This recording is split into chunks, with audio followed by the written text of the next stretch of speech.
ونستعينه ونستغفره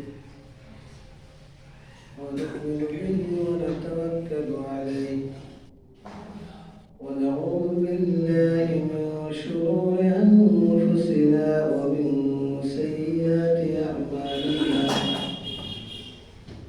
من يهده الله فلا مضل له ومن يضلل فلا هادي له وأشهد أن لا إله إلا الله وأشهد أن محمدا عبده ورسوله أما بعد فأعوذ بالله من الشيطان الرجيم يا أيها الذين آمنوا اتقوا الله حق تقاته ولا تموتن إلا وأنتم مسلمون يا أيها الناس اتقوا ربكم الذي خلقكم من نفس واحدة وخلق منها زوجها وبث منهما رجالا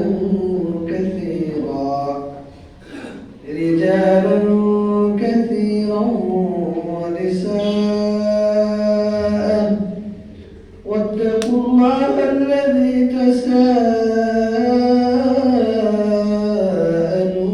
به والأرحام إن الله كان عليكم رقيبا يا أيها الذين آمنوا اتقوا الله وقولوا قولا سديدا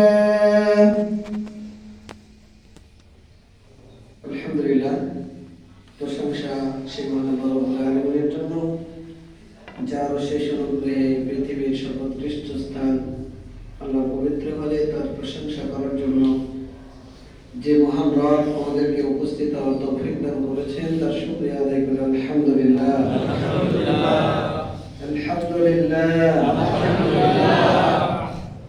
দরুদ ও সালাম মুর্শিদ ও বিশ্ব মানবতার মুক্তির দূত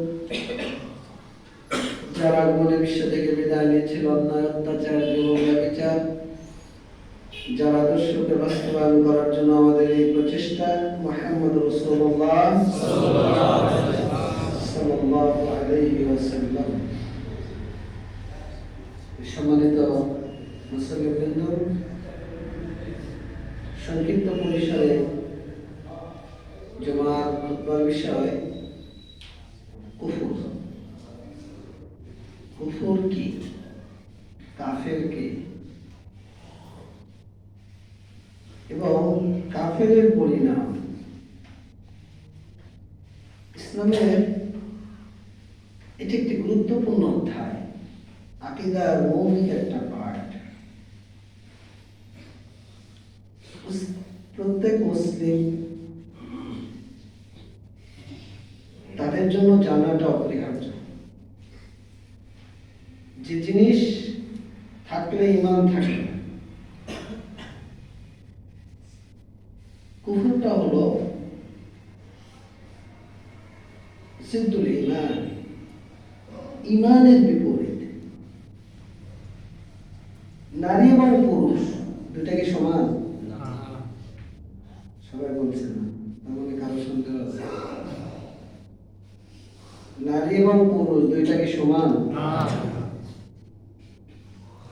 সমান না। তাহলে কুফর আর ঈমান।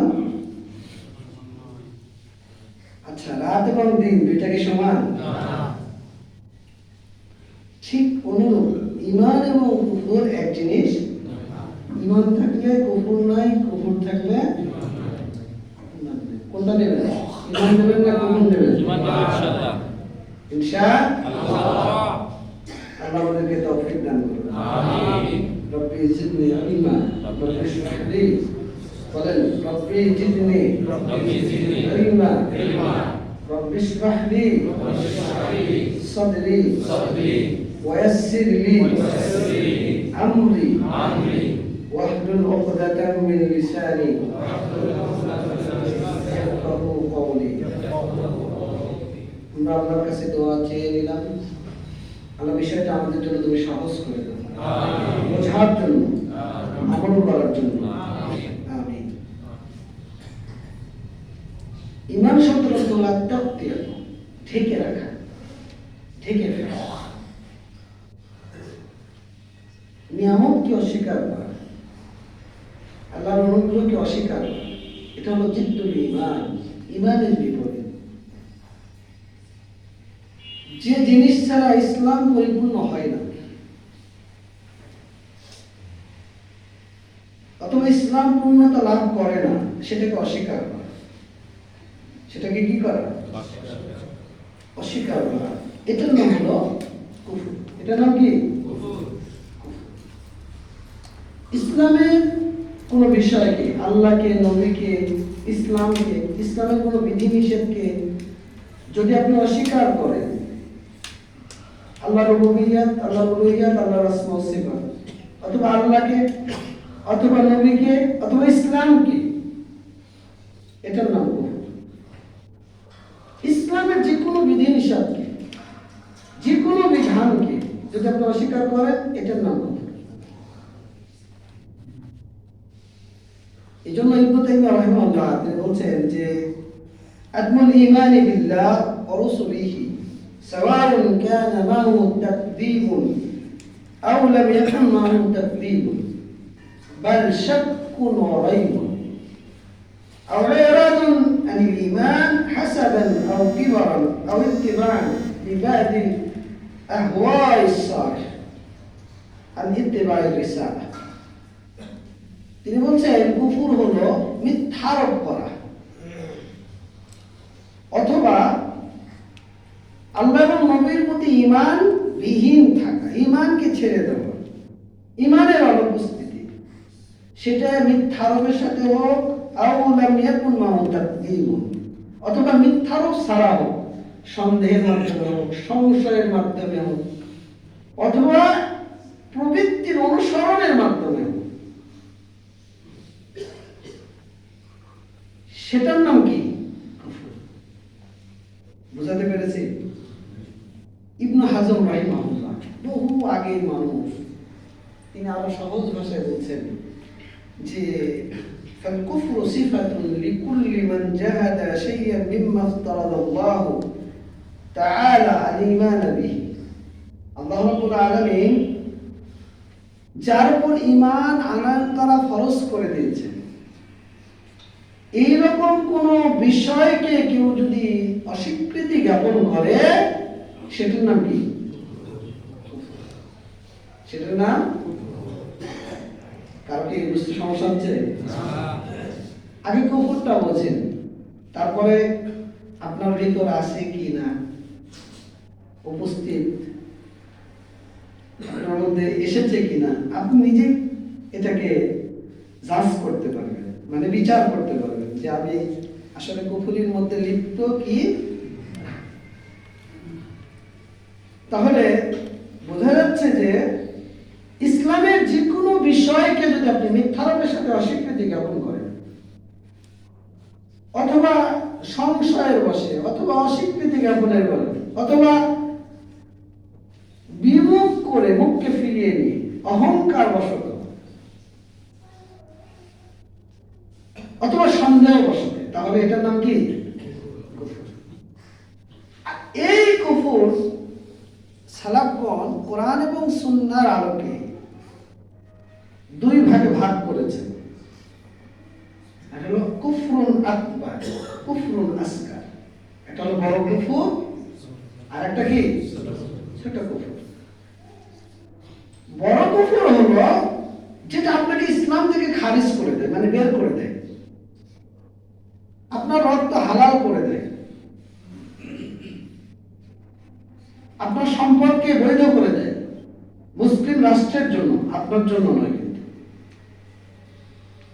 আপনি আবার মনে করেন না যে হাতি মারা গেছে এখন আমি যাকে ইচ্ছে তাকে কোপাবো আল্লাহ তার ভুল ত্রুটিগুলো ক্ষমা করে দিন, জান্নাতের মেহমান হিসেবে কবুল করুন। এই হক, এই মালিক আপনি। ইসলামী রাষ্ট্র ব্যবস্থা, এবং যে ব্যক্তি কুফরের সাথে সম্পৃক্ত হবে ওই ব্যক্তি চিরকাল চিরস্থায়ী জাহান্নামীদের দলভুক্ত। তাহলে বড় কুফর করলে কি হবে? ইসলাম থেকে কি হয়ে যাবে? বলেন, ইসলাম থেকে আপনার জান এবং মাল কি হয়ে যাবে? হালাল হয়ে যাবে। আপনি চিরস্থায়ী জাহান্নামীদের দলভুক্ত হয়ে যাবেন।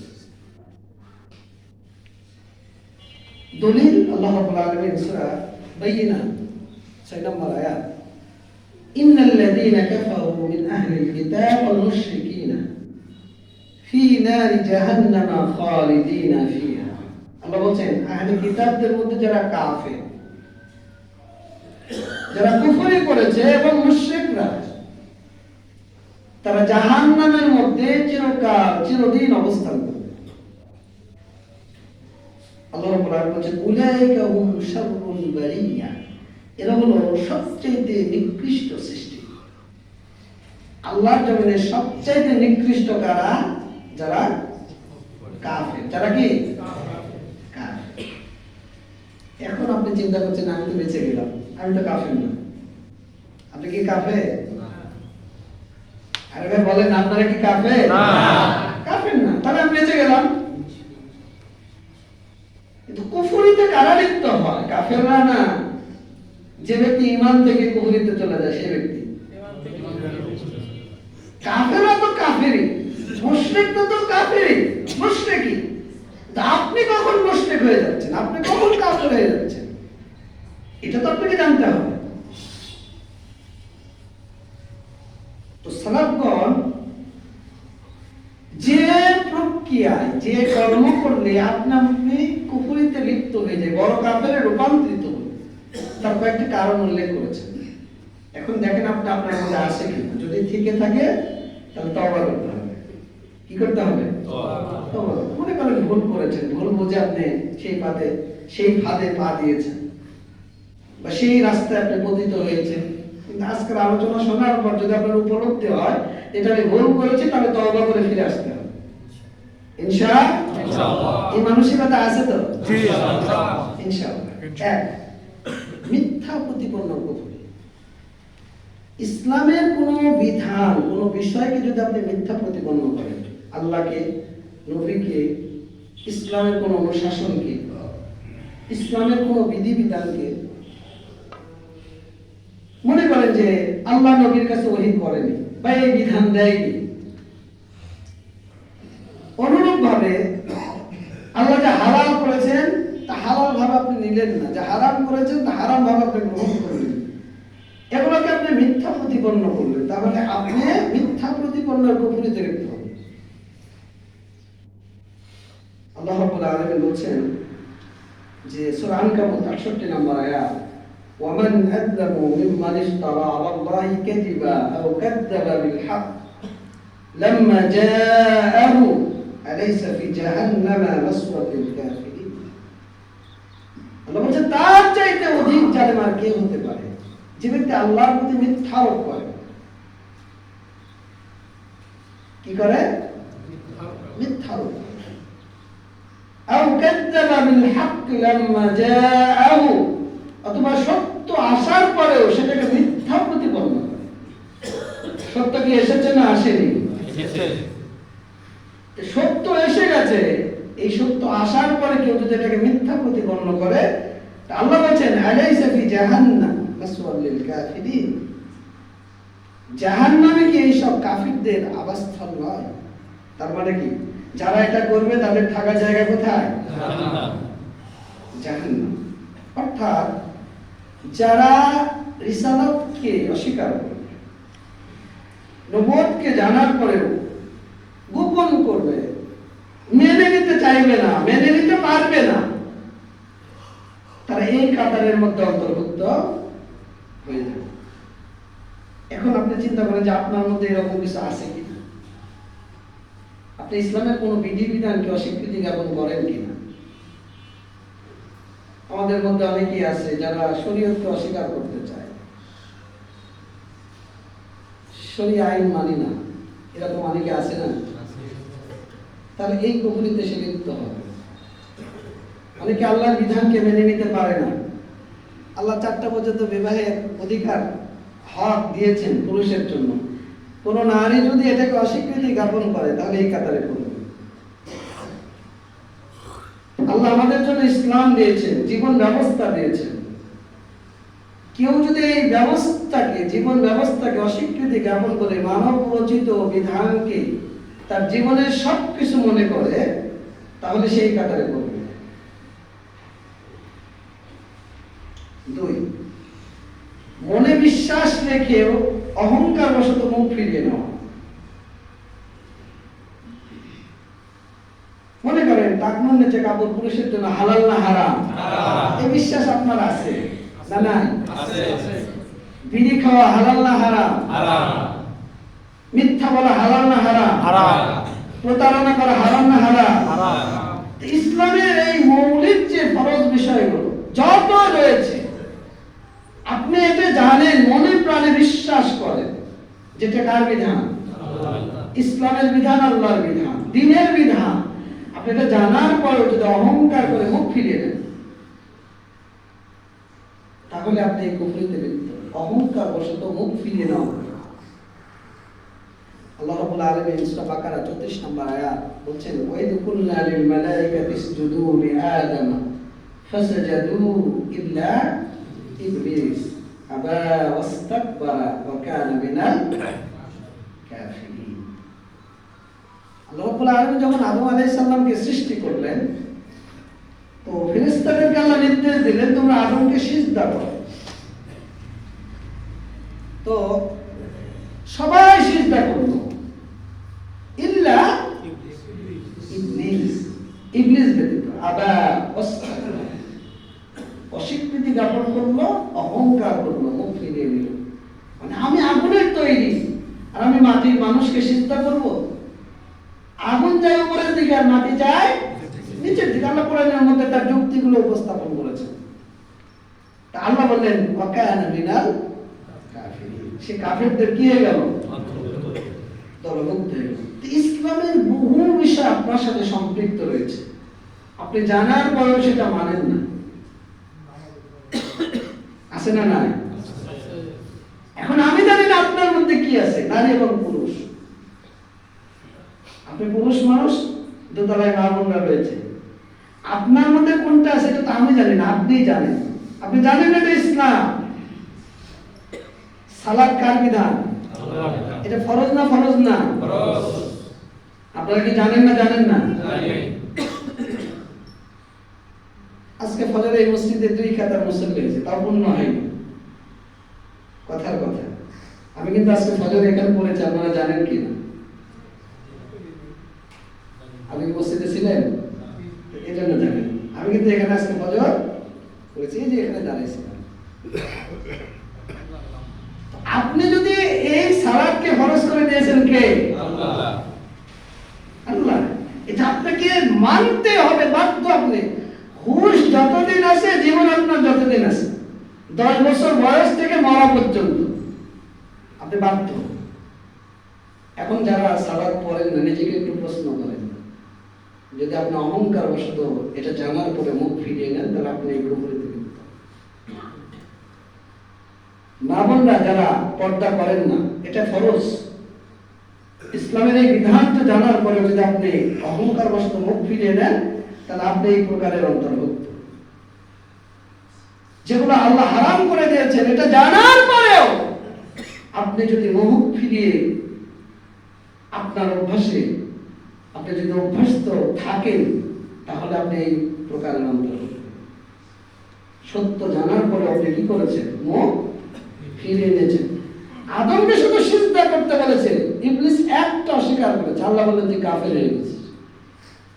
আর আমাদের জীবনে প্রত্যেকটা মুহূর্তে আমরা কতগুলো কি করি? আপনি কতটা করেন? আপনি নিজেকে প্রশ্ন করেন। 3, সন্দেহ সংশয় করি। ইসলামের কোনো বিষয় নিয়ে, কোনো বিধান নিয়ে যদি আপনার মধ্যে সন্দেহ থাকে, সংশয় থাকে, কিয়ামত হবে কি হবে না, জান্নাত আছে কি নেই, কবরে জবাব হবে কি হবে না, আখিরাতে জবাব দিতে আওতায় আসতে হবে কি হবে না, আল্লাহ কোথায় আছে কি নাই, অনেক বিষয় আছে না। আল্লাহ বলেছেন আর রহমান আলাল আরশি ইস্তাওয়া। আল্লাহ কোথায়? আল্লাহ কোথায় বলেছেন কে? আল্লাহ। আপনি কেন এটাকে অস্বীকার করলেন? অহংকার বশত জানার পর আপনি বলছেন সর্বত্র আল্লাহ বিরাজমান, যে যত আল্লাহ তত আল্লাহ, নারীর মধ্যেও আল্লাহ, পুরুষের মধ্যেও আল্লাহ। বলবেন না? এটা আমাদের এক শ্রেণী মানুষের আকীদা, সুফিদের আকীদা, যে নারীর গুপ্তাঙ্গের মধ্যে আল্লাহ রয়েছে, পুরুষের গুপ্তাঙ্গের মধ্যে আল্লাহ রয়েছে। আরে সবাই বলেন নাউযুবিল্লাহ। নাউযুবিল্লাহ। আকীদা আপনার জানা দরকার। আমাদের দেশে যারা নিজেদেরকে আমরা হানাফি দাবি করি, ইমাম আবু হানিফার অনুসারী মনে করি, ইমাম আবু হানিফা বলছে যে আল্লাহ আরশে রয়েছে, এটা যদি কেউ অস্বীকার করে কাফের, ফাকাত কাফার। আর আপনি নিজেকে হানাফি দাবি করেন। আপনাকে যদি বলে আল্লাহ কোথায়, বলবেন সর্বত্র বিরাজমান। আল্লাহ বলার পরেও আপনি সন্দেহ করলেন কেন? আল্লাহ বলেছেন ইয়াদুল্লাহ, আল্লাহর হাত রয়েছে। আল্লাহ কিয়ামতের দিন আসবেন, আপনার সামনে আপনার সাক্ষাৎ দেবেন, আপনি কেন এটাকে অস্বীকার করলেন? আপনি কেন সন্দেহের মধ্যে থাকলেন? তো যে ব্যক্তি ইসলামের কোন বিধান নিয়ে, এটা জাস্ট একটা উদাহরণ কিছু দিলাম, এরকম বহু বিষয় রয়েছে।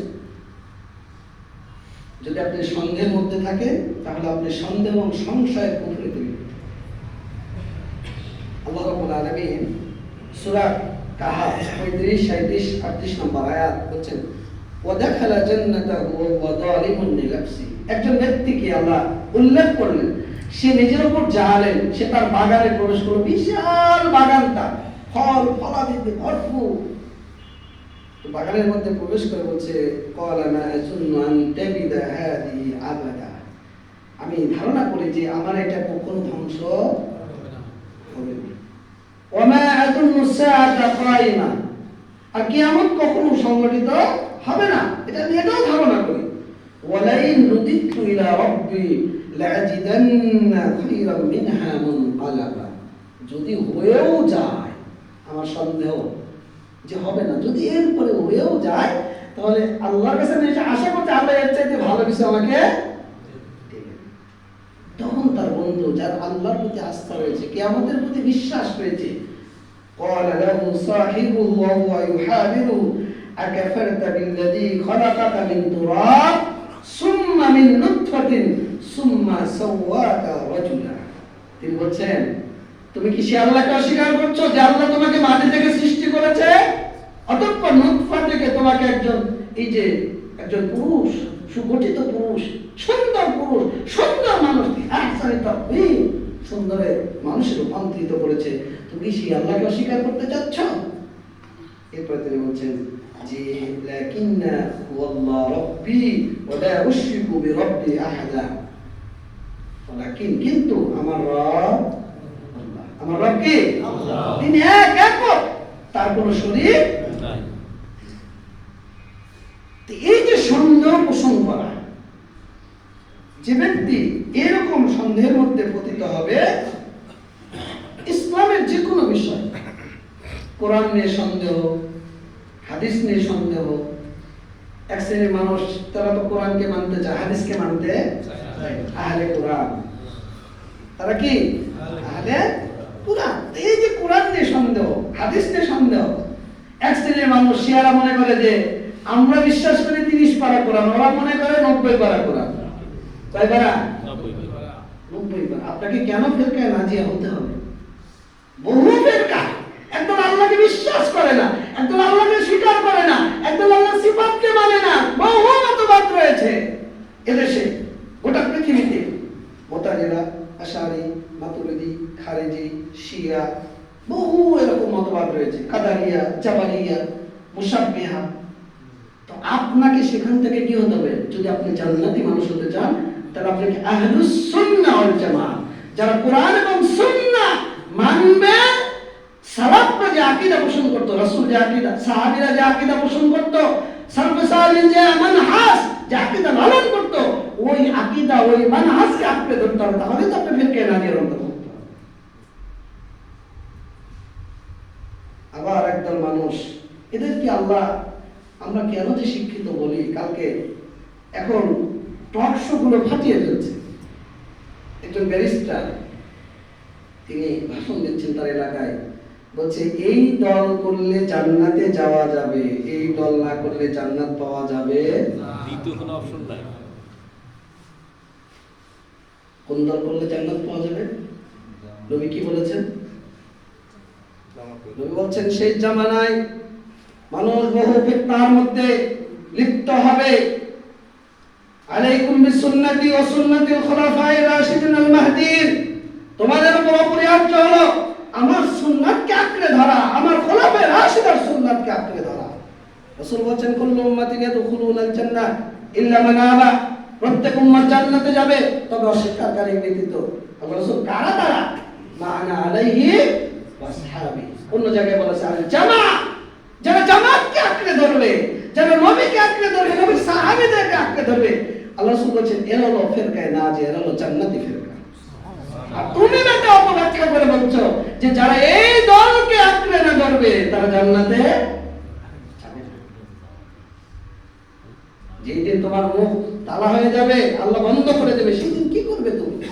তোমার ওই ব্যারিস্টারি টিকবে না, তোমার ওই বাহাদুরি টিকবে না। মানুষকে বিভ্রান্ত করো, মানুষকে অপব্যাখ্যা দিও না। এটা বলো যে যারা নবীর তরিকা, সাহাবীদের তরিকা, এই মানহাজের উপর যারা টিকে থাকবে তারাই জান্নাতে যাবে। তারা কোথায় যাবে? বলেছেন কে? আল্লাহ বলেন মা আনা আলাইহি ওয়া আসহাব। 4, অপেক্ষা এবং অবহেলা করে মুখ ফিরে নেওয়া। ইসলামের যে কোনো বিধি নিষেধকে যদি আপনি উপেক্ষা করেন, অবহেলা করেন, সালাত পড়েন না, যাকাত দেন না, সিয়াম পালন করেন না, ইবাদত বন্দেগী করেন না, প্রতিবাদ করেন না, প্রতিবাদ মানে সত্য কথা বলেন না, প্রতারণা করেন, ঠকবাজি করেন, ইসলামের যে অনুশাসন, ইসলাম যদি আপনাকে বলে বা একটা হালাকার ব্যবস্থা করে, একটা জিকিরের ব্যবস্থা করে, আপনি সেখান থেকে মুখ ফিরিয়ে নেন। কিন্তু সেখানে যদি ভারতের কোনো টপ গায়ক গায়িকা পতিতাদের বা পাকিস্তানের, এখন তো প্রেক্ষাপট চেঞ্জ হয়ে গেছে, আগে আসতো ভারত থেকে, এখন আসে কোথায় থেকে? পাকিস্তান থেকে। কিন্তু যারা ইসলামের কথা বলে, যখন ডক্টর জাকির নায়েক আসার কথা আসলো যে উনি আসবেন, তখন এই মোল্লারাই বাধা হয়ে দাঁড়ালো। ও মোল্লা, তোমাদেরকে বলতে চায়, যখন ভারত থেকে পতিতা আসে তখন তোমাদের ইমান কোথায় যায়?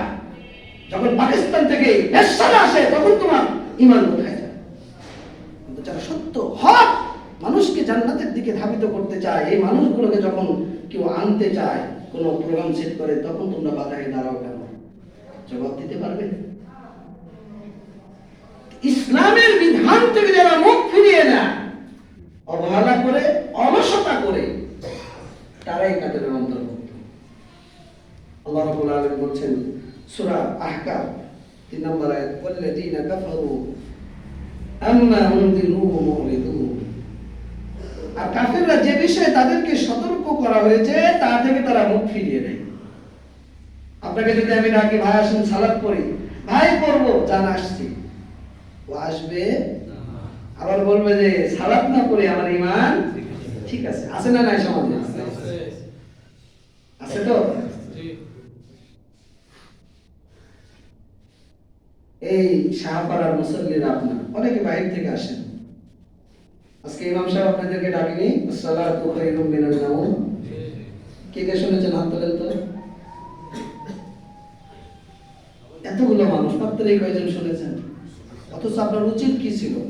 আচ্ছা বলেন তো, ওই ফজরের সময় যদি আপনার গাড়ি থাকতো যে আলহামদুলিল্লাহ আপনি এমার্জেন্সি চিকিৎসার জন্য, বা আমাদের ডক্টর ইউনূস সাহেব দেখেছে আপনাকে যে আজকে তোমাকে সাক্ষাৎ দেব, ঠিক তোমাকে সকাল 9টায় আমার রুমে আসতে হবে, অথবা ধরেন কোনো দলের নেতা আপনাকে ডেকেছে, আপনাকে নমিনেশন দেবে, আপনি কি ঘুমাতে পারতেন? সত্যি করে বলবেন, পারতেন? তার মানে বুঝতে হবে যে আপনি ইসলামের এই বিধানটাকে উপেক্ষা করে চলছেন। প্রত্যেক দিন ফজর ইমাম আপনাকে ডাকছে আসসালাতু খায়রুম মিনান নাওম, আসসালাতু খায়রুম মিনান নাওম, হাইয়া আলাস সালাহ, হাইয়া আলাল ফালাহ। সালাতের জন্য আসুন, কল্যাণের দিকে আসুন। ঘুমের চেয়ে সালাত উত্তম। আপনি একদিন মিস হতে পারে, 2 দিন মিস হতে পারে, অকারণে, অলসতায় নয়। কিন্তু যদি আপনি অলসতায় মুখ ফিরিয়ে নেন যে আমি এটা করবো না, মানবো না, যতই ডাকুক আমি যাব না, তাহলে এই কাতারের মধ্যে আপনি পড়ে যেতে পারেন। পড়ে যাবে। প্রত্যেকদিন মুসল্লি, প্রত্যেকদিন মুয়াজ্জিন ইমাম সাহেব আপনাকে সালাতের জন্য ডাকছে। একদিন নয়, এক সপ্তাহ নয়, এক মাস নয়, বছরের পর বছর, 40 বছর, 50 বছর, 60 বছর অতিবাহিত হয়েছে। আপনি যখন মরে যাচ্ছেন তখন আপনার লোকজন মাইকিং করে আপনার সালাত পড়ার জন্য ডাকছে। আপনার হুঁশ হয় না? লজ্জা হয় না? 50 বছর ইমাম সাহেব আপনাকে ডেকে ডেকে মসজিদে আনতে পারেনি, আর যখন মরে যাচ্ছেন আপনার পরিবার আপনার জানাজার জন্য মানুষজনকে ডাকছে যে অমুক মরে গেছে, অমুক বংশের ছেলে, সম্ভ্রান্ত পরিবারে, অমুক মেম্বার, অমুক চেয়ারম্যান, অমুক দল এই করেছে তার জানাজা। এই সময় আপনারা সকলে উপস্থিত। ডাকে না? ডাকে না? তো জাহিলিয়াত। ইসলাম আপনাকে ডাকার অনুমতি দেয়নি। মাইকে ঘোষণা দেন, ডাকাডাকি করেন, এটা ইসলাম নয়। এটা ইসলাম নয়।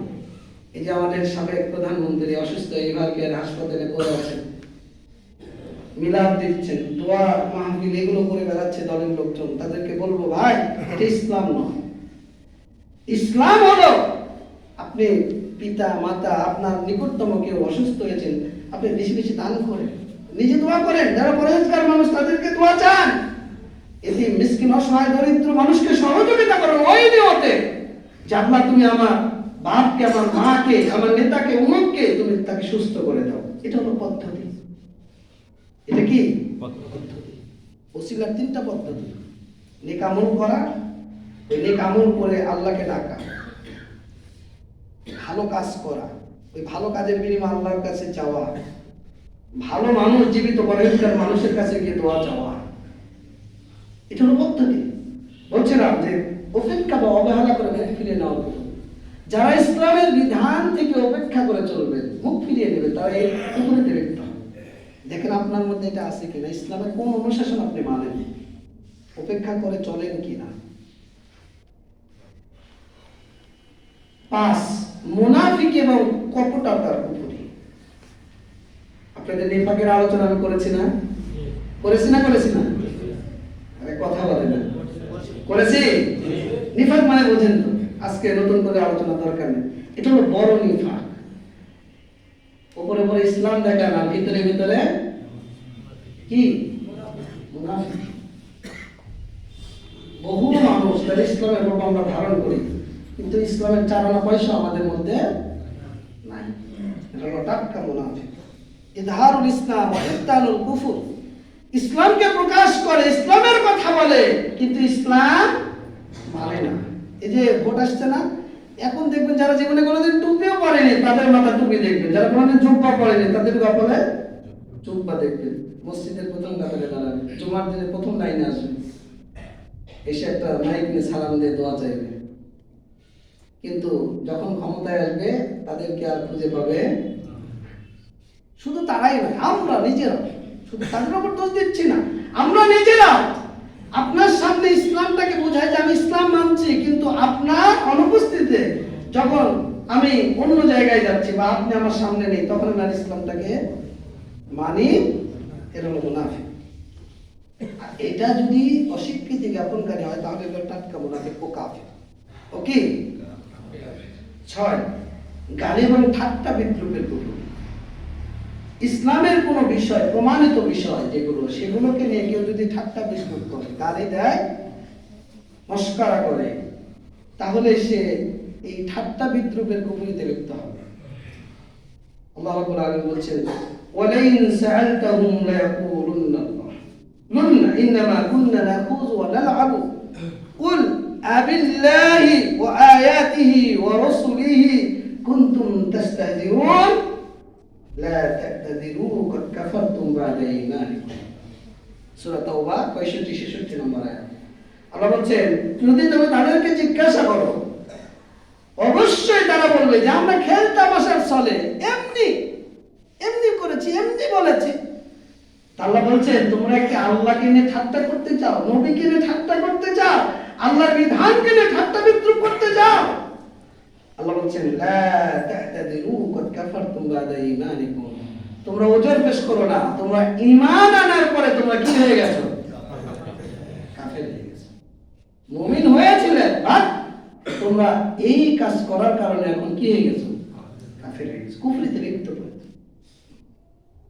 যারা ইসলামের প্রমাণিত বিষয়গুলো নিয়ে ঠাট্টা বিদ্রূপ করে, আজকে আমাদের মবক্রাসি যেভাবে আমাদের মধ্যে এই ক্ষমতার লিপ্সা, ক্ষমতায় যাওয়ার জন্য কেউ বলছে যে ইসলাম হেরে যাবে, আরে বেটা কুফরির সাথে, গণতন্ত্রের সাথে, জাতীয়তাবাদের সাথে, ধর্মনিরপেক্ষতাবাদের সাথে ইসলামের কি সম্পর্ক? আর যদি গণতন্ত্র হেরে যায়, তুমি বলছো ইসলাম হেরে যাবে, কোরআন হেরে যাবে। তাহলে মনে করেন যারা হিন্দুকে নমিনেশন দিচ্ছে, ও কি কোরআনের বিজয় করবে? আরে বলেন না, কোরআনের বিজয় করবে না। ঠাট্টা মস্করা কেন ইসলামকে নিয়ে? কেউ বলছে আমার জন্য আল্লাহ সূর্যকে দাঁড়িয়ে রাখবে। গত পরশু দিন ওই ব্যক্তি বলেছে যে আল্লাহ আজকে আমার জন্য বৃষ্টি বন্ধ করে দিয়েছে। এই যে বাউল শয়তান, আমরা সরকারকে বলবো, যারা আল্লাহকে নিয়ে, নবীকে নিয়ে, ইসলামকে নিয়ে কটূক্তি করবে, এদেশে বাঁচার কোনো তাদের অধিকার না, কোনো অধিকার না। ও আল্লাহকে নিয়ে কত কথা বলেছে, নবীকে নিয়ে কত কথা বলেছে, ইসলামের বিধিবিধানকে নিয়ে কত কথা বলেছে। আর এক শ্রেণীর মানুষ সামান্য একটা ভোটের আশায়, এদের সংখ্যা হলো বাংলাদেশে প্রায় 15 লক্ষর কাছাকাছি, 1.5 মিলিয়ন। অথচ এদেরকে সাপোর্ট দেয় বড় বড় দলের লোকজন যে এই করা যাবে না, সে করা যাবে না। হ্যাঁ, যারা মত তৈরি করছেন, মারধর করার চেষ্টা করছেন, এই অধিকার ইসলাম আপনাকে দেয়নি। আজকে আপনি আমাকে মারছেন, কালকে তো আমি আপনাকে মারতে পারি। এই যে গতকাল হাদি হত্যা হওয়ার পরে, নিহত হওয়ার পরে যে ঘটনাগুলো ঘটছে, এগুলো তো মত তৈরি করা, পরিবেশ শান্ত করে দাও, দেশকে নষ্ট করে দাও। এটা অমুসলিমদের, কাফেরদের, এই সাম্রাজ্যবাদী ভারতের একটা চাল, যে দেশকে অস্থিতিশীল করে দিতে যা প্রয়োজন, ফ্যাসিবাদী শক্তি যারা চলে গিয়েছে, তারা সহ্য করতে পারছে না কিভাবে এদেশে বিশৃঙ্খলা, অশান্তি লেগেই থাকবে, আমাদের মধ্যে লেগেই থাকবে। তারা সবসময় এই ষড়যন্ত্রে লিপ্ত। আপনার তো অধিকার নাই যে কারো বিল্ডিং ভাঙচুর করা, তবে সরকারও উচিত যে এই মত তৈরির পরিবেশ আপনি তৈরি করছেন কেন? এদেশের মানুষ নিরাপত্তা চায়, এদেশের আমার ট্যাক্স দিয়ে দেশের সরকার চলে, রাস্তাঘাট চলে। প্রত্যেকটা মানুষের মৌলিক অধিকার তার জীবনকে, তার সম্পদকে, তার আলকে, তার মালকে রক্ষা করা। যেভাবে ইচ্ছা মানুষ মারবে, আর সরকার তুমি নীরব হয়ে থাকবে। যদি দায়িত্ব যথাযথ পালন করতে না পারেন, তাহলে দায়িত্ব ছেড়ে দেন, ব্যর্থতা ছেড়ে দেন, আমার দ্বারা সম্ভব নয়, যারা যোগ্য তাদেরকে বসান। কিন্তু এর অর্থ এই নয় যে হত্যা, নিহত মানুষ হতেই থাকবে, মানুষ মারতেই থাকবে, যার ইচ্ছে যেভাবে, যার বিল্ডিং এ আগুন লাগিয়ে দেবে। বাংলাদেশের মানুষদেরকে বলবো যে ফ্যাসিবাদের বিরুদ্ধে আপনাকে অবস্থান নিতে হবে। সাম্রাজ্যবাদী যারা আমাদের দেশকে অশান্ত করতে চায়, দাসত্ব করতে চায়, তাদের দাসত্বে রাখতে চায়, তাদের বিরুদ্ধে আপনাকে দাঁড়িয়ে যেতে হবে। আজকে এক হাতি চলে গেছে, হাজারো হাতি তৈরি হবে ইনশাআল্লাহ। যারা ফ্যাসিবাদের বিরুদ্ধে কথা বলবে, যারা সাম্রাজ্যবাদের বিরুদ্ধে কথা বলবে, যারা ইনসাফের পক্ষে কথা বলবে। আবার ইনসাফের পক্ষে কথা বলার অর্থ এই নয় যে আমি ইসলামকে অবব্যাখ্যা করব, কোন কুফরিকে মেনে নেব। আপনার ঈমানকে তাজা করুন, তাওহীদকে পূরণ করুন, আপনার তাওহীদের কথাকে আপনি আওয়াজ তুলুন। ঈমান নিয়ে আগে ঈমানকে রক্ষা করুন, ঈমান নিয়ে ইনসাফের কথা বলুন, তাহলে দুনিয়াতেও সম্মানিত হবে, আখিরাতেও সম্মানিত হবে। কিন্তু যদি ওটা অনুপস্থিত থাকে, তাহলে এই দুনিয়ার এই সম্মান দিয়ে আখিরাতে আপনি আমি মুক্তি পাবো। আমরা জানি না আমার ভাই হাদিব তার নিয়তটা কি ছিল, তবে তার কথাগুলো ফ্যাসিবাদ, সাম্রাজ্যবাদী, দাসত্বের বিরুদ্ধে ইনসাফের পক্ষে। এই জন্য আল্লাহর কাছে আমরা দোয়া করি, আল্লাহ তুমি তার ভুল ত্রুটি ক্ষমা করে দাও, তুমি জান্নাতের মেহমান হিসেবে তাকে তুমি কবুল করো। তবে এটাও বলি ভাই, আপনি শহীদ ট্যাগ লাগিয়েন না, এই অধিকার ইসলাম আপনাকে দেয়নি যে মরে গেলে আপনি শহীদ বলে দিচ্ছেন যে আমার ভাই শহীদ, অমুক শহীদ, এই শহীদ। শহীদ কে জানে? কে? আল্লাহ। আল্লাহ। ইসলামের অধিকার আপনাকে দেয়নি যে মরে গেলে আপনি গণতন্ত্রের জন্য মরে গেলেন আর আপনি শহীদ লাগিয়ে দিলেন। রাজশাহী বিশ্ববিদ্যালয়ে যদি কোনোদিন যান, এটা আমার বিশ্ববিদ্যালয় তো, কেন্দ্রীয় লাইব্রেরির সামনে একজন হিন্দুর কবর আছে, সেই কবরে লেখা আছে শহীদ অমুক রঞ্জন দাস। যদি কোনোদিন যান, কেউ যদি রাজশাহী বিশ্ববিদ্যালয়ে পড়ে থাকেন তাহলে জানবেন, আর যদি না জানেন কোনোদিন যদি যান তো প্রধান যে ফটো কেন্দ্রীয় লাইব্রেরির, তার সামনে যে কবরটা দেখবেন যে শহীদ অমুক অমুক, মানে হিন্দুর সামনে কি বাপের সম্পদ যে আমি শহীদ লাগিয়ে দিলাম। আল্লাহ আমাদেরকে এই আকীদা লালন করা থেকে আল্লাহ হেফাজত করুন। আমি বলতে পারি না আমার ভাইকে শহীদ, তবে আমি শহীদের জন্য দোয়া করতে পারি যে আল্লাহ তুমি তাকে শহীদ হিসেবে কবুল করো। বলেন আমিন। এই যে ঠাট্টা বিদ্রুপ করা ইসলামকে নিয়ে, ইসলামের বিধিবিধান কি, ঘৃণা অপছন্দের কুফর। আপনি যদি ইসলামের কোনো বিধানকে ঘৃণা করেন, অপছন্দ করেন, পছন্দ অপছন্দের বিপরীত, ভালোবাসা ঘৃণার বিপরীত, এটাকে বোঝেন। আচ্ছা, যারা ফ্যাসিবাদ দূর হয়েছে, যারা বিদায় নিয়েছে, পালিয়ে গেছে, আপনার বিরোধী, আপনাকে যদি এখন বলি সাবেক ফ্যাসিবাদ যিনি কায়েম করেছেন তার একটু প্রশংসা করেন, আপনি করবেন? করবেন? তার মানে কি আপনি তাকে ঘৃণা করেন? করেন না? করেন না? ঘৃণা করেন, তার প্রতি আপনার ভালোবাসাটা নাই। আপনি একটা দল করেন, আপনাকে যদি তার বিরোধী দল সম্পর্কে, নেতা নেত্রী সম্পর্কে বলি যে তার একটু প্রশংসা মাইনি করেন, তো আপনি করবেন? আপনার মনে করেন একটা সমাবেশ, আপনি এমনি পদপ্রার্থী, বেড়াতে আসছেন আপনার এমপি হওয়ার একটা যাত্রা নিয়ে, আপনি একটা দলের কান্ডারি, আর তার বিরোধী দলের যদি আপনার সমাবেশটাকে আপনাকে বলা যে তারই প্রশংসাতে আপনি আপনার বক্তব্য শেষ করতে, করবেন?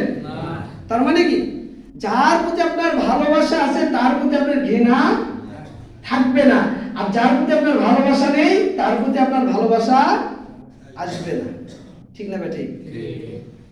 ঘৃণা এবং অপছন্দের কুফর, এটা হলো ইসলামের কোনো বিধান, নবীর কোনো বিধানকে যদি আপনি অপছন্দ করেন, ঘৃণা করেন, তাহলে আপনি এই কুফরিতে লিপ্ত। আল্লাহ রাব্বুল আলামিন বলেন, যালিকা বিআন্নাহুম কারিহু মা আনজালাল্লাহ ফাআহবাতা আমালাহুম।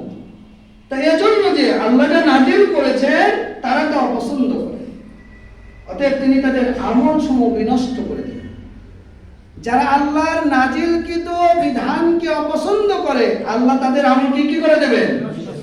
বিনষ্ট করে দেবেন। তো আল্লাহ আল-ইয়াউমা আকমালতু লাকুম দীনাকুম ওয়া আতমামতু আলাইকুম নি'মাতি, আল্লাহ তার দ্বীনকে পূর্ণ করেছেন না করেননি? করেছেন। কোন বিষয়ে আল্লাহকে অসম্পূর্ণ রেখেছেন না রাখেননি? সন্দেহ আছে? না। কথা বলছেন না কেন? আপনার ব্যক্তি জীবন, বৈশ্বিক জীবন, পারিবারিক জীবন, সামাজিক জীবন, রাষ্ট্রীয় জীবন, রাজনীতি, অর্থনীতি, সমাজনীতি, আল্লাহ আপনার জন্য বিধান দিয়েছে না দেয়নি? ইত্তাবিউ মা উনজিলা ইলাইকুম মির রাব্বিকুম, আল্লাহর পক্ষ থেকে না নাযিল হয়েছে সেটা অনুসরণ করো। হে নবী, আল্লাহ যে নাযিল করেছে তুমি সে অনুযায়ী তাদেরকে ফয়সালা করে দাও। আল্লাহর বিধানকে বাদ দিয়ে যদি আপনি কোন তন্ত্র মন্ত্র,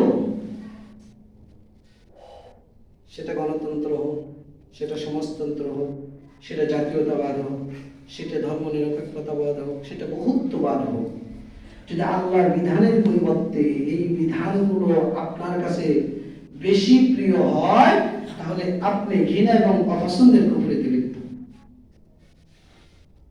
বুঝাতে পারেনি বলো? বুঝেছেন আপনারা? আপনার ভালোবাসাটা কোন দিকে? আল্লাহর বিধানের দিকে না কুফরি তন্ত্রের দিকে? তাহলে আপনি এগুলোকে মেনে নিলেন কেন? এর জন্য জীবন দিলেন কেন? এর জন্য শ্রম, অর্থ, মেধা, বুদ্ধি ব্যয় করলেন কেন? করছেন কেন? ইসলামের তো একটা সিস্টেম রয়েছে। আজকে বাংলাদেশের 95% মানুষ আজকে এই দিকেই ঝুঁকছে বেশি। কিভাবে গণতন্ত্র কায়েম হবে, কিভাবে এই কায়েম হবে, সে কায়েম হবে, কিন্তু তাদের মধ্যে কোনো চিন্তা নেই যে কিভাবে আমার ইসলাম। যারা ইসলামের কথা আমরা বলছি তারাও ইসলামের পথে হাঁটছিল। আল্লাহ রাসূল কিভাবে করেছিলেন, সাহাবীরা কিভাবে করেছিলেন? তারা তো রাষ্ট্র ক্ষমতা কায়েম করেছিলেন। তারা কি কোনো বাতিলের সাথে আপোষ করেছিলেন? না। ইসলামের দাওয়াতে ইসলামের কাঠামো রয়েছে। নিজে মানুন, নিজের পরিবারকে বাঁচান, নিজের সমাজকে বাঁচান, আপনার দাওয়াতি কাজ নিজে মানবেন, ওই দাওয়াতটা অন্যকে দেবেন। এই দাওয়াত দিতে গিয়ে আপনাকে মার খেতে হবে, লাঞ্ছিত হতে হবে, অপমানিত হতে হবে, অপদস্থ হতে হবে, সমাজচ্যুত হতে হবে, ফাঁসির কাজটা আপনাকে ঝুলতে হতে হবে। ইসলামের বিজয় এমনি আসেনি। নবী মার খেয়েছেন, রক্তাক্ত হয়েছেন, হত্যা করার ষড়যন্ত্র হয়েছে, নিজের পরিবারে থাকতে পারেননি, সমাজে থাকতে পারেননি, নিজের দেশে থাকতে পারেননি, অন্য ভিন দেশে ভিন শহরে তাকে হিজরত করতে হয়েছে, সাহাবীদেরকে জীবন দিতে হয়েছে। তবুও তারা ঈমান থেকে, দাওয়াত থেকে পিছপা হয়নি। ঈমানের উপর অবিচল থেকেছে, নির্যাতিত হয়েছে। বিজয় তো এমনি আসেনি। আপনি আমি কেন বাতিলের সাথে আপোষকামিতা নিয়ে, আপোষ করার চিন্তা নিয়ে ইসলাম কায়েমের চিন্তা করি কিভাবে? যদি 91% মুসলমান দেশ হয় সত্যিকার অর্থে, 91% মানুষ যদি আহলুস সুন্নাহ ওয়াল জামাতের অধিকারী হয়, কোরআন এবং সুন্নাহ মানতে চায়, বলেন তো এই সাম্রাজ্যবাদীদের পিঠের চামড়া একটাও থাকবে না? এই ভারতের দালালদের বাংলাদেশের কোনো অবস্থায় টিকবে না, অসম্ভব। আপনি তো ইসলাম মানেন না, আমি তো ইসলাম মানি না। আপনি নিজেকে মুসলিম, আপনি ধর্ম নিরপেক্ষতাবাদ বিশ্বাস করেন। আমি নিজেকে মুসলিম, জাতীয়তাবাদী বিশ্বাস। আর একজন আপনি সমাজতন্ত্রে বিশ্বাসী, আর একজন আপনি বহুত্ববাদে বিশ্বাসী। ইসলাম তো এত ফিরকায় অন্তর্ভুক্ত না। ইসলাম এক উম্মাহ, এক জাতি। এই গণতন্ত্র সেই এক থেকে আপনাকে বের করে বহু ইলা আপনার তৈরি করে দিয়েছে। ইসলাম এক, এক উম্মাহ। এই এক উম্মাহ থেকে ধর্ম নিরপেক্ষতাবাদ আপনাকে মসজিদের মধ্যে ইসলামটাকে সীমাবদ্ধ করে মসজিদের বাইরে আপনার জীবনকে অনিসলামিক কালচারে রূপান্তরিত করেছে। জাতীয়তাবাদ, ইসলাম এক, উম্মাহ এক উম্মাহ। এই জাতীয়তাবাদ আপনাকে বহু দলে বিভক্ত করে দিয়েছে। আমি আওয়ামী লীগ, আপনি বিএনপি, আর একজন জামাত, আর একজন চরমনায়, উনি এই, উনি সেই। আমি আমার বিশ্বাস না, আপনার বিশ্বাস নেই, সে তার বিশ্বাস নেই। ইসলাম কি দলে দলে বিভক্ত? ইসলাম কি বলেছে?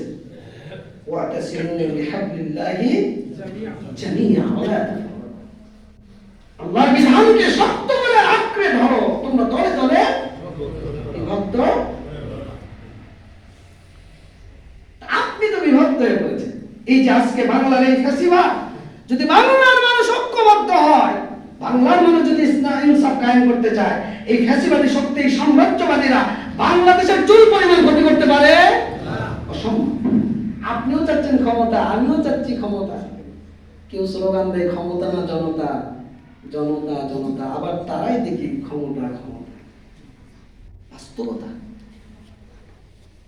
বলছিলাম, এই যে আপনি যদি এই কাজের সাথে সম্পৃক্ত হন, তাহলে আপনি এই কুফরিতে লিপ্ত হবেন। ছোট কুফর যেটা আপনাকে ইসলাম থেকে খারিজ করে না, আপনার রক্ত বৈধও করে না, কিন্তু এটা হলো কাবিরা গুনাহ, বড় বড় গুনাহে আপনাকে লিপ্ত করে, শাস্তিযোগ্য, জাহান্নামীদের অন্তর্ভুক্ত করে, কিন্তু চিরস্থায়ী জাহান্নামে অন্তর্ভুক্ত করে না। এই কুফর বিভিন্ন রূপের। কিভাবে? যেমন আল্লাহর নিয়ামত অস্বীকার করা।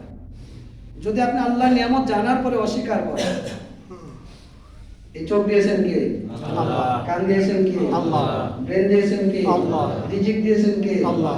আল্লাহরই খান, জমিনে চলেন আল্লাহ, সম্পদ আল্লাহ, আসমান আল্লাহ, জীবন আল্লাহ, সব আল্লাহ, কিন্তু সিজদা পড়েন না কার জন্য? খাওয়ার পরে দোয়া করেন না, শুকরিয়া আদায় করেন না। এই যে নিয়ামতের অস্বীকৃতি জ্ঞাপন করে, এটা একটা কুফরি। দুই, মুসলিম ভাইকে হত্যা করা, হত্যা করার পরিকল্পনা করা। একটা স্বাধীন দেশে আমরা বসবাস করি, কিন্তু আমাদের জীবনের কোনো নিরাপত্তা নাই। তা আপনি যদি আপনার ভাইকে হত্যা করার পরিকল্পনা করেন, আপনার এলাকাতেও তো ঘটেছে, এই কিছুদিন আগে গাড়ি বহরে হামলা হয়নি, গুলি করেছিল না কোন জায়গায়, সাথিয়াতে, তাই না? সাথিয়াতে। জীবন কি খেলতামাশা? ইসলাম তিনটা বিষয় ছাড়া আপনার হত্যাকে বৈধ করে না। আপনি কাফের মুরতাদ হয়ে গেছেন, ইসলাম আপনার জীবন নেবে। আপনি জেনা করেছেন, বিবাহিত নারী পুরুষ, ইসলাম আপনার জীবন নেবে। আপনি কাউকে হত্যা করেছেন, হত্যার পরিবর্তে হত্যা। বাংলাদেশে যদি সুশাসন থাকতো, আইনে বাস্তবায়ন থাকতো ইসলামের এই বিধিবিধান, আমরা সরকারকে বলবো অন্তত বিচার ব্যবস্থা ইসলামের যে বিধান রয়েছে, বিধিনিষেধ রয়েছে, চুরি করলে হাত কেটে দেন, জেনা করলে পাথর মেরে হত্যা করেন, রাতারাতি হত্যা করলে হত্যার পরিবর্তে হত্যা করেন। আমার ভাই আদিকে গুলি করা হয়েছে, একটা বুলেট, যদি হত্যাকারীকে পান ওই বুলেটটা ওর মাথায় ঢুকিয়ে দেন, এটা হলো কিসাস। এটার নাম কি? কিসাস। আপনার ঠ্যাং ভেঙে দিয়েছে, যে ভেঙে দিয়েছে ওর ঠ্যাংটা ভেঙে দেন। চোখ ফুটা করে দিয়েছে এই ফ্যাসিবাদ সরকার, যাদের চোখ অন্যহানি করেছে, এদেরকে ধরে ধরে চোখ ফুটা করে দেন, হাত কেটে দেন, পা ভেঙে দেন, ওকে মানে বিকলঙ্গ করে মাটিতে ফেলে রাখেন, আর যে জীবন নেই ওর জীবনটা নিয়ে নেন। যদি এই নীতি বাস্তবায়ন থাকতো, বাংলাদেশের মানুষ নিরাপত্তাহীনতায় ভুগত না। এটা ইসলাম। ইসলামী দল করেন, আমিও করি, আপনিও করেন, কিন্তু এই ইনসাফের কথা তো কখনো বলেন না। ইসলামী খিলাফত কায়েম করতে হবে এই কথা তো কখনো বলেন না। বলি না আমরা, কেন? কিসের আমাদের ভয়? ক্ষমতা হারাবো, ক্ষমতায় যেতে পারবো না? জি না, আপনাদেরকে বলছি আসুন ইনসাফের কথা বলেন, তাওহীদের কথা বলেন। যেই দিন এই দেশে তালিমের পতাকা উত্তীর্ণ হবে, যেই দিন এই দেশে তাওহীদের পতাকা উত্তীর্ণ হবে, বাতিলরা তাদের কাপড়কে খুলে তারা দৌড় দিয়ে পালাবে ইনশাআল্লাহ। কিন্তু ইসলামের অপব্যাখ্যা করলে ইসলামেরই ক্ষতি হবে।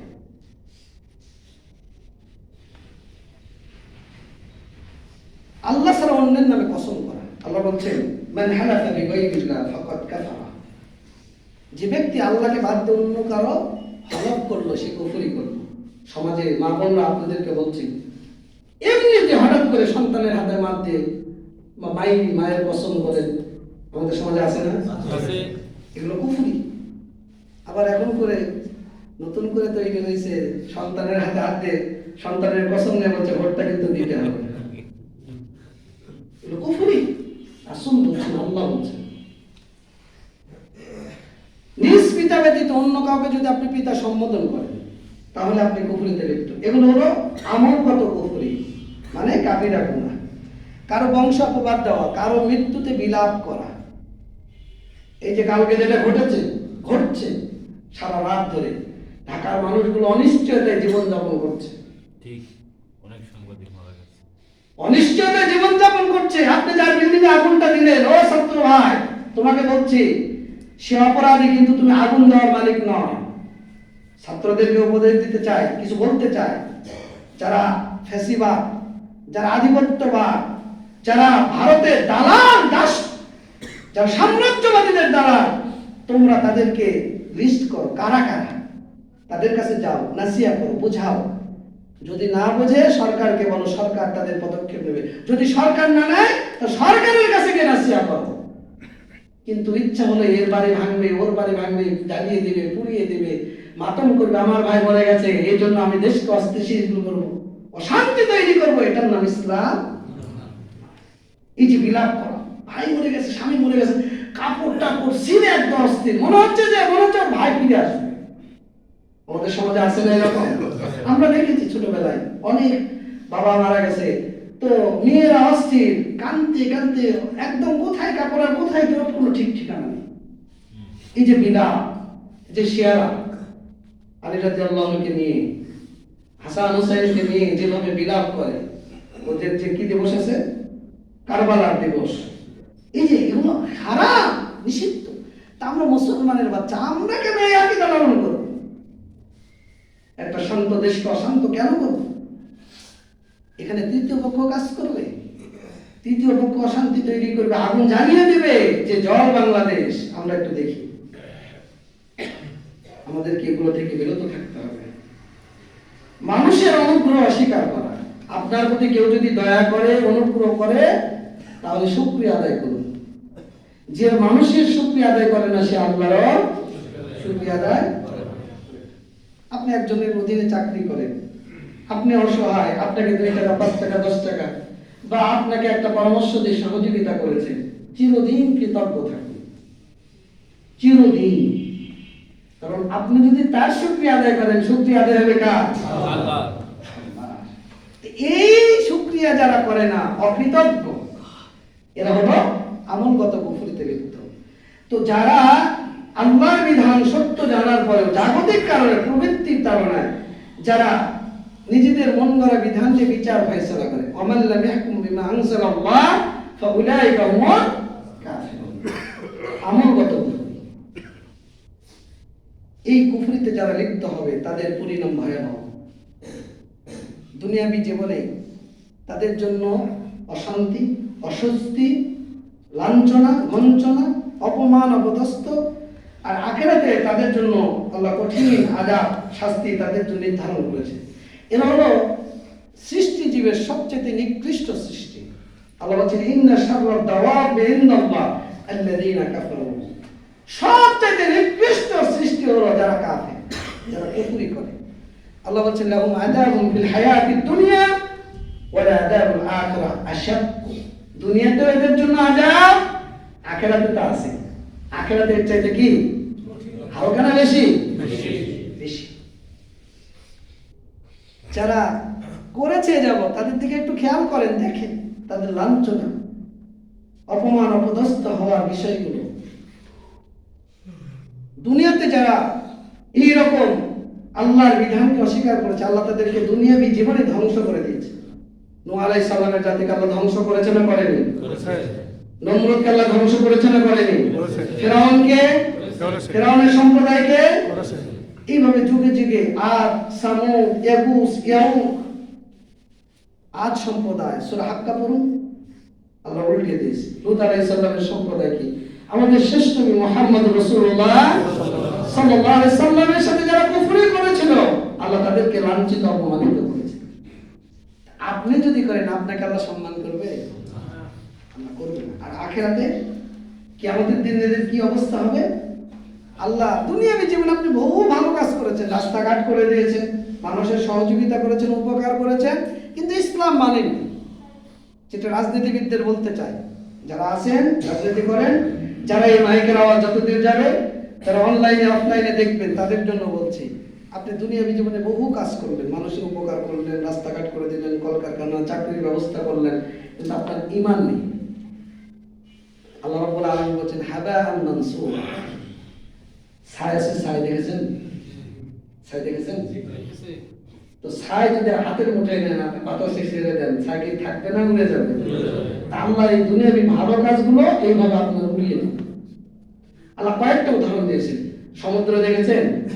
সমুদ্রে যে তরঙ্গ, যে ঢেউটা আসে, আল্লাহ এই ঢেউয়ের সাথে তুলনা করেছেন, আল্লাহ ছাইয়ের সাথে তুলনা করেছেন। আল্লাহ এগুলোকে কি করে দেবেন? নষ্ট। হাবাআন মানসুরা। যদি ঈমান না থাকে, ও ভাইরা যারা রাজনীতি করেন, তাদেরকে বলি, আপনি জীবনে বহু কাজ করেন, নিয়তটা একটু ভালো করেন, ঈমানটা ঠিক রেখে। যদি ঈমান ওখানে নষ্ট হয়, তাহলে ওই কাজে যাওয়ার দরকার নেই। ঈমানকে মজবুত করেন। কু আনফুসাকুম ওয়া আহলিকুম, আল্লাহ বলছেন নিজে বাঁচো, আগে নিজেকে বাঁচান, পরিবারকে বাঁচান, সমাজ পরে। নিজে যখন ইসলাম মানবেন, পরিবারকে মানবেন, এবার সমাজের কাছে যান, সমাজকে দাওয়াত দেন। কিন্তু নিজে ইসলাম মানি না, আপনি সমাজকে টেনশন করছেন, রাষ্ট্রকে টেনশন করছেন, এটা ইসলাম নয়। ইব্রাহিম আলাইহিস সালামকে আল্লাহ কেন বললেন উসওয়াতুন হাসানা? কদ কানাত লাকুম উসওয়াতুন হাসানা ফি ইব্রাহিম, সূরা মুমতাহিনা 4 নম্বর আয়াত পড়ুন। ইব্রাহিমকে আল্লাহ বললেন পরিবারে দাওয়াত দাও, পরিবারে দাওয়াত দিলেন, পরিবার বের করে দিলেন। আল্লাহ বললেন সমাজের কাছে যাও। সে নিজে ইসলাম মানে, পরিবার মানে, মানে তার সন্তান মানে, তার সন্তান, তার স্ত্রী মানে, তার ভাতিজা মানে, আর কেউ মানে না। সমাজ বের করে দিল, বললো রাষ্ট্রের কাছে যাও, পর্যায়ক্রমে। রাষ্ট্র মানলো না, আল্লাহ বলেন চলে যাও, তুমি এই শহরে থাকার দরকার। আপনি আমি ইসলাম মানি না, রাষ্ট্র নিয়ে আগে আমার টেনশন কেন? যতদিন ধরে আমরা রাষ্ট্র নিয়ে টেনশন করছি, ততদিন ধরে আমরা এই দাওয়াতটা জারি রাখি। আমরা তো মুসলমান, তাই না? হিন্দু না। আমরা তো ওই কি সরস্বতী ভগবতীর পূজা করি না, আমরা তো আল্লাহকেই ডাকি। সেই মানুষটাকে একটু আমরা বোঝাই, ইসলামটা বোঝাই, তাওহীদটা বোঝাই। যেদিন এইবার বাংলাদেশে 60% মুসলমান তাওহীদবাদী হবে, বাতিলদের জন্য আতঙ্ক হবে নাকি ভালো হবে বলেন তো? তাহলে আমরা কেন তাওহীদের জন্য কাজ করি না? ওটা আল্লাহ আমার জন্য অনুগ্রহ দেবে, যদি না পারি তাহলে আল্লাহ আমাকে ধরবে না। তুমি এটা পারলে না কেন? অবশ্যই ইসলাম রাষ্ট্র চিন্তা করে, রাষ্ট্র চিন্তার সাথে অনেক কিছু সম্পৃক্ত। চোরের হাত কাটবে কি? রাষ্ট্র। জেনার সঙ্গেচার করবে কি? রাষ্ট্র। হত্যাকারীর হত্যা করবে কি? রাষ্ট্র। এই চিন্তা আপনার থাকতে হবে, কিন্তু সঠিক পদ্ধতিতে আমাদের করতে হবে, কোনো বাতিল পথে নয়, পদ্ধতিতে নয়। ইসলাম সেই ফর্মুলা আপনাকে আমাকে দিয়েছে। বলছিলাম যে যারা এই কুফরে লিপ্ত হবে, আল্লাহ রাব্বুল আলামিন তাদেরকে কিয়ামতের দিন উপস্থিত করবেন আলা উজুহি। আজকে তো জমিনে পা দিয়ে চলছেন, কিয়ামতের দিন আল্লাহ মুখটা জমিনের উপর রাখবেন আর পাটা উপর করবেন। মুখের উপর আপনাকে ভর করে আল্লাহ আপনাকে উপস্থিত করবেন। আল্লাহ রাব্বুল আলামিন কিয়ামতের দিন আপনাকে আমাকে জাহান্নামের হাকিম ওয়াসিকাল্লাযীনা কাফারু ইলা জাহান্নামা যুমারা। গরুর পাল যেমন হাঁকিয়ে নিয়ে যায়, আল্লাহ আপনাকে আমাকে হাঁকিয়ে নিয়ে যাবে। কিয়ামতের ময়দানে আপনার গলায় রশি পরানো হবে, লোহার বেড়ি পরানো হবে। খুদুহু ফাগুল্লুহু সুম্মাল জাহিমা সাল্লুহু সুম্মা ফি সিলসিলাতিন দারুহা 70 দিরাআন ফাসলুহু। আল্লাহ বলেন ধর, ওকে বেড়ি পরা, 70 গজ বেড়ি জাহান্নামে উপর করে দিচ্ছে। খাবার চাইবেন, পানি দেওয়া হবে, এমন গরম পানি, পিপাসা হবে, তৃষ্ণা লাগবে, এমন ভাবে আপনাকে পান করানো হবে, এমন পানি দেওয়া হবে, পান করার সাথে সাথে আপনার ভিতরে যা কিছু আছে সব গলে সব শেষ। জাহান্নাম আপনার জন্য আমার জন্য পরিবেষ্টনকারী, জাহান্নাম হলো আপনার জন্য আমার জন্য জেলখানা। আল্লাহ রাব্বুল আলামিন বলেন ওয়া ইন্না জাহান্নামা লা মুহিতাতুন বিল কাফিরিন। জাহান্নাম কাফেরকে পরিবেষ্টন করে রাখবে, এটা হলো জেলখানা। পালানোর কোনো পথ নেই, বাঁচার কোনো পথ নেই। আপনি কোথায় পালাবেন? আপনার গলায় রশি বাঁধানো থাকবে, বেড়ি পরানো থাকবে, জাহান্নামের চতুর্দিকে দেয়াল থাকে, এই দেয়ালের মধ্যে আপনাকে আবদ্ধ করা হবে। খাবার চাবেন, খাবার দেওয়া হবে, পানি চাবেন, পানি দেওয়া হবে। আল্লাহ রাব্বুল আলামিন বলছেন যে ইসকা মিন মাইন সাদীদ, পানি চাবেন, আপনাকে এমন পানি গলিত পুষ আপনার জন্য খাবার দেওয়া হবে, যেটা খালে আপনার কি হবে? সব কিছু গলে যাবে, এমন পানি আপনাকে পান করানো হবে। আল্লাহ রাব্বুল আলামিন বলেন ফাল্লাযীনা কাফারু কুতিয়াত লাহুম সিয়াবুম মিন নার ইউসাব্বু মিন ফাওকি রুউসিহিমুল হামীম ইউসহারু বিহি মা ফি বুতুনিহিমুল জুলুদ ওয়া লাহুম মাকামিউ মিন হাদীদ কুল্লামা আরাদু আন ইয়াখরুজু মিনহা মিন গাম্মিন উঈদু ফিহা ওয়া যুকু আযাবাল হারিক। সূরা হাজ। আল্লাহ বলেন ফাল্লাযীনা কাফারু কুতিয়াত লাহুম সিয়াবুম মিন নার, যারা কাফের কুফরি করেছে তাদেরকে আগুনের পোশাক পরানো হবে, তাদের মাথার উপর থেকে ঢেলে দেওয়া হবে ফুটন্ত পানি, যা দ্বারা তাদের পিঠের অভ্যন্তরে যা কিছু রয়েছে তা এবং তাদের চামড়াসমূহ বিগলিত করে দেওয়া হবে। বলেন তো সহ্য করতে পারবেন? সহ্য করতে পারবেন? যদি সহ্য করতে না পারেন তাহলে আজকে তওবা করুন, ফিরে আসুন রবের পানে, ফিরে আসুন রবের দিকে, তওবা ইস্তেগফার করুন। নিজের মধ্যে যদি কোনো কুফরি আকীদা, কোনো কুফরি কর্ম বিশ্বাস করে থাকেন, লালন করে থাকেন, তওবা করুন। রাসূল সাল্লাল্লাহু আলাইহি ওয়াসাল্লাম জাহান্নামকে খুব ভয় করতেন, সাহাবীরা জাহান্নামকে খুব ভয় করতেন, কবরকে খুব ভয় করতেন। উসমান ইবনে আফফান রাদিয়াল্লাহু আনহু যখন কবরের আলোচনা আসতো, চোখ দিয়ে ঝরঝর করে পানি তার কবরে ভেসে যেত। উসমান রাদিয়াল্লাহুকে জিজ্ঞাসা করলো যে আপনার জাহান্নামের আলোচনা করা হয়, জান্নাতের আলোচনা করে আপনার চোখ দিয়ে পানি বের হয় না, যখন কবরের কথা বলা হয় তখন আপনার চোখ দিয়ে ঝরঝর করে পানি পড়ে। তিনি বলছেন কবর হলো জান্নাতের প্রথম মঞ্জিল, যে ব্যক্তি কবরে নাজাত পাবে বাকি মঞ্জিলগুলো তার জন্য সহজ হয়ে যাবে। একজন তাবেঈবিদ্বান সুফিয়ান ইবনে সাওরী ঘুমের মধ্যে আতঙ্কে চিৎকার দিয়ে উঠতেন, জাহান্নামে ও ভাই সাতরা মুসলিমেরা, জাহান্নামের আগুন সহ্য করতে পারবেন? ওই ভয়ঙ্কর বিপদ আপনার জন্য আমার জন্য আল্লাহ প্রস্তুত করে রেখেছেন। ওই বিপদ আপনার জন্য আমার জন্য অসহনীয়, সহ্য করার ক্ষমতা আপনার নেই, আমার নেই। অতএব ফিরে আসুন, তওবা করুন, রবের দিকে প্রত্যাবর্তন করুন। আল্লাহ আমাদেরকে কুফরি আকীদা কর্ম থেকে বিরত থাকার তৌফিক দান করুন।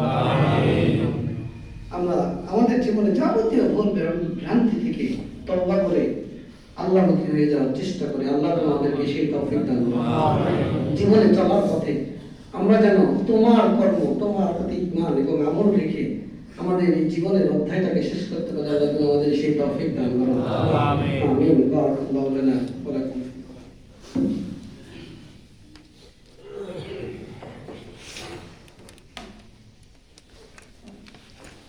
আলহামদুলিল্লাহ نحمده ونستعينه ونستغفره ونؤمن به ونتوكل عليه ونعوذ بالله من شرور انفسنا ومن سيئات اعمالنا من يهده الله فلا مضل له ومن يضلل فلا هادي له واشهد ان لا اله الا الله واشهد ان محمدا عبده ورسوله اما بعد فاعوذ بالله من الشيطان الرجيم إن الله وملائكته يصلون على النبي يا أيها الذين آمنوا صلوا عليه وسلموا تسليما اللهم صل على محمد وعلى آل محمد كما صليت على إبراهيم وعلى آل إبراهيم إنك حميد مجيد اللهم بارك على محمد وعلى آل محمد كما باركت على إبراهيم وعلى آل إبراهيم إنك حميد مجيد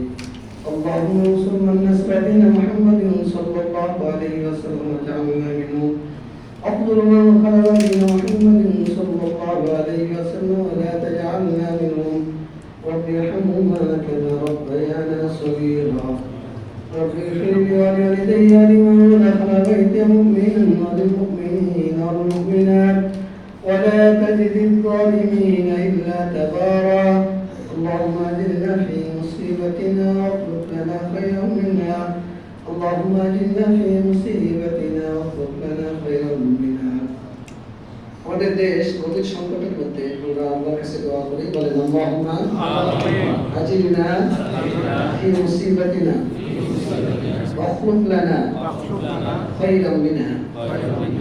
কেউ যদি বিপদে পড়ে, মুসিবতে থাকে আর এই দোয়া করে আল্লাহ তার চাইতে কল্যাণটা তাদেরকে দান করে। আমরা আমাদের দেশের এই পরিবেশ থেকে আল্লাহর কাছে পানা চাই, আল্লাহ তোমার দেশকে হেফাজত করো, আমিন। ষড়যন্ত্রকারীদেরকে তুমি নস্যাৎ করে দাও, আমিন। যাদের দ্বারা এই দেশ সুন্দরভাবে ইসলাম টিকে থাকবে, ইসলামের সত্যিকার অর্থে তাওহীদ টিকে থাকবে, আমরা আমাদের নিরাপত্তা ফিল করব, দেশ ভালো থাকবে, আল্লাহ তুমি তাদেরকে আমাদের শাসক হিসেবে কবুল করো, আমিন। এবং তাদেরকে তুমি টিকে রাখার ব্যবস্থা করো, আমিন। বলেন আমিন। আমিন। আগামী সপ্তাহে জুমার খুতবা দেবেন আব্দুল্লাহ মাহমুদ, আপনারা সকলে আমন্ত্রিত। দেখেন আপনারা অনেক পরে আসেন, আপনাদেরকে এর আগেও বলেছি যে আগে আসার চেষ্টা করুন। আজানের পরে আসলে কিন্তু জুমার মর্যাদা আর থাকে না।